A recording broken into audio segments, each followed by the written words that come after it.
Hey, Sai, thanks for joining us. Hey, Alex, thanks for having me. Let's jump right into it. Let's start off at the top. Tell us about your company and who your product is for.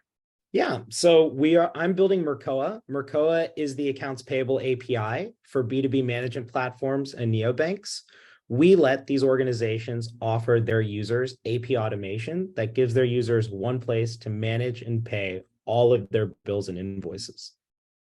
So, was building in the fintech space an opportunistic move? How much of it was driven by all the hype and excitement in the space versus you truly saw a deep problem? So I think what's interesting for me is that I've been in or around fintech since 2015. So probably right as fintech was becoming an interesting word. And then we started Mercoa, I think, right after the fintech hype cycle of 2021 and 2022.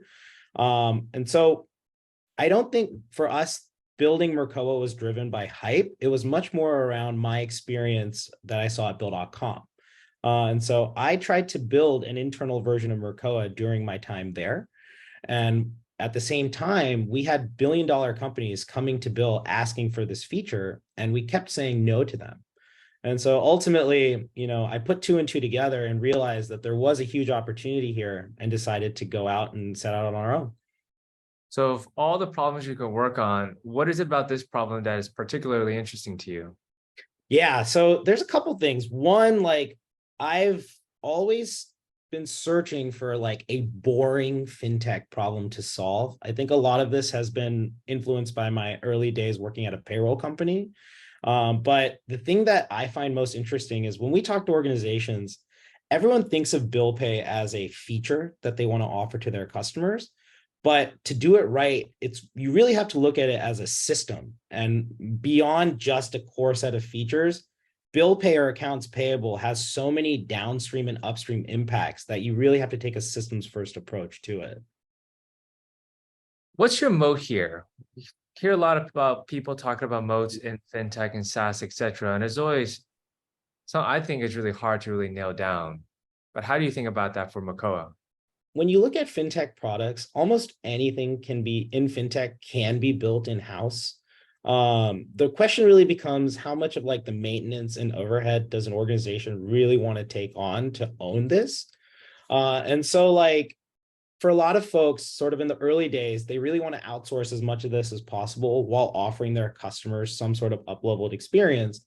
But as their organization grows, the equation kind of changes and the appetite for bringing this in-house does increase. And so when we think about our moat today, what we're really telling people is what would take them 2 to 3 quarters to build out, we can give them within a month. And on top of that, they don't have to worry about augmenting or adding new features to the system. We will continue to do that for them and give them a AP experience that will far surpass anything that they would try to build in-house, at least in the early days. And then as they grow and we grow with them, the core sort of payment orchestration functionality we have allows us to help them provide an experience where they can go out, differentiate against large AP automation platforms in the market with a feature set that is at or beyond parity of what the market offers today.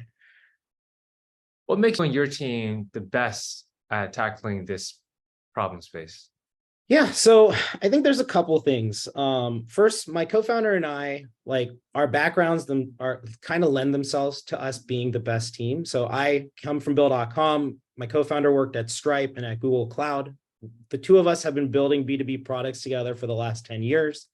I've really sort of become an expert around payments and AP payments themselves. And Sandeep, my co-founder, is an API and DevRel expert. So we have all the pieces needed, not only to build a B2B product, but a fintech product, and more deeply, an API fintech product. And who are the big players that you're going up against? So right now, some of the bigger players that we go up against there's a company called Melio, which does SMB bill pay, and they offer an embedded flavor of their product today. And so when we go in and talk to customers, something that we've learned is really interesting is customers end up wanting to work with us because Melio doesn't want to work with them. In Melio's case, they only work with the largest players in the market, think Fortune 500s and large FIs. And along with that, force their customers to give up some serious concessions around how revenue is generated and who owns the vendors that are ultimately going to be paid through this bill pay experience.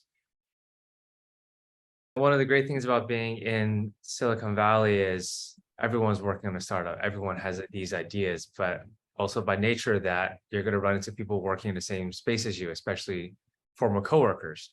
So let's say if your former coworker were to start a company doing the exact same thing tomorrow, how are you going to win, or will they beat you? Yeah, so it's funny. This actually happened. Two of my coworkers, they started a very similar product to us, albeit from a different perspective. They were looking at it from the subject matter that they were dealing with at Bill.com and coming at it from, I think, the opposite perspective that we are. So, like for us, we really think payments is the most important piece of AP, and we work backwards from the payment side. Whereas they started from the workflow side and we're saying, look, workflows are the most important things, and then working towards payments. But what's interesting is they actually just quit working on this. And I think the thing that we've taken away from it is, in the business that we're in, the technology isn't the hard part here. It's really around the go to market and understanding how to find the right customers. And then after that, how to optimize your process around time to live so that a customer can actually take your product, integrate it, and be in market in the shortest amount of time possible. You guys have started hiring. Why should a 10x engineer or talent join your startup? That's a great question. So I think the way that we think about talent isn't really from a perspective of how do we get a 10x engineer.